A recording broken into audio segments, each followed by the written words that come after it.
Welcome back, everyone. Good morning. Addiction can happen to anyone. It doesn't matter where you come from, how much money you make, or if you have a college degree or not. And age plays no factor either. In fact, more and more young people are having trouble staying sober. Luckily, the wonderful gentlemen from SOBA, Texas are joining us again this morning. Greg Hanley, Alex Rahici, and the one and only Daniel Baldwin. Good morning. Hi. Good morning. Thanks for being here, guys. What you are providing for our city is so wonderful. And I want to get to more on SOBA Texas, but first I want to start off with a clip. It's one of your SOBA therapists talking in detail about the issues there that I was just discussing when it comes to the younger generation and sobriety. Check it out.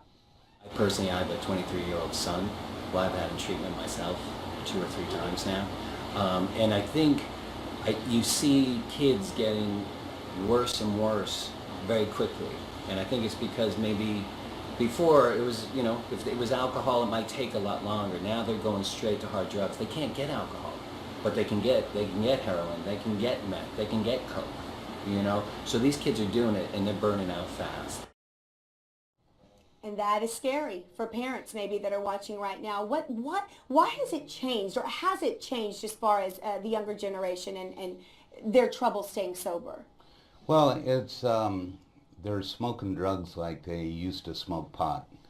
And I had a kid tell me recently that it's easier for them to get heroin than it is to get beer.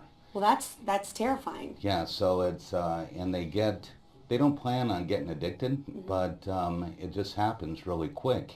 And they think that they're not going to do certain things that they end up doing because they're sitting. The guys that used to be in the party in the corner smoking pot now are smoking heroin off aluminum foil. But why is this? What happened to cause that? Well, one of the things that I've learned from Greg and Alex and their experience and seeing hundreds of these cases, and Greg, you should probably explain this, but I'll tell what I'm talking about, and that is, it starts, this phenomenon, with prescription drugs that they're either getting from an injury or from their parents, and then once they can't get it, well, you take this one because you know it better than me.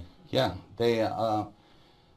I can give a story of somebody who's sitting on the couch getting ready to go into treatment almost every time, and and generally the parents don't know what's going on. They're very surprised to find out that things had gotten to this level.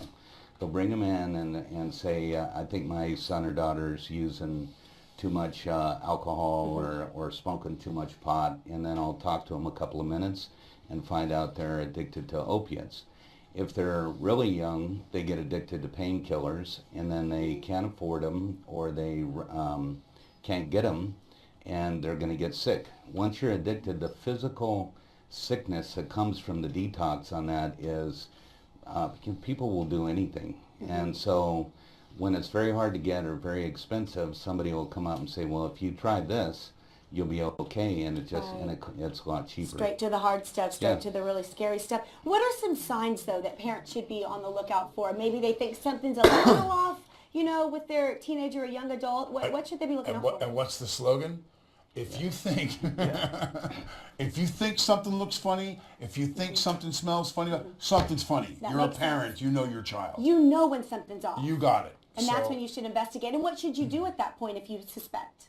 Talk to them immediately. And get a drug test. Get a drug test. Just make them take one. Yeah, go to the drugstore. They sell them at all the drugstores now. Get a drug test. And it takes 5 minutes, and it costs $10 to find out what's going on with your kid. And then deal with it. Even if they're young, deal with it like it's an emergency, because it is. And the longer they do it, the worse that it gets, and the harder it is to get and look back. at it like any crime, if you will. If they're unwilling or even waver at the idea of taking that test, then that means the test is positive. Yeah. Because if you weren't, you'd be offended, but you'd jump right up Absolutely, to prove I'll take it. Yeah, they're not even offended. Yeah. They're like, sure, no problem. Yeah. When they hesitate, then it's like we're just going to sit down until you do this, and don't let them know in advance, because they can go to the shop and get things that will make a test look positive.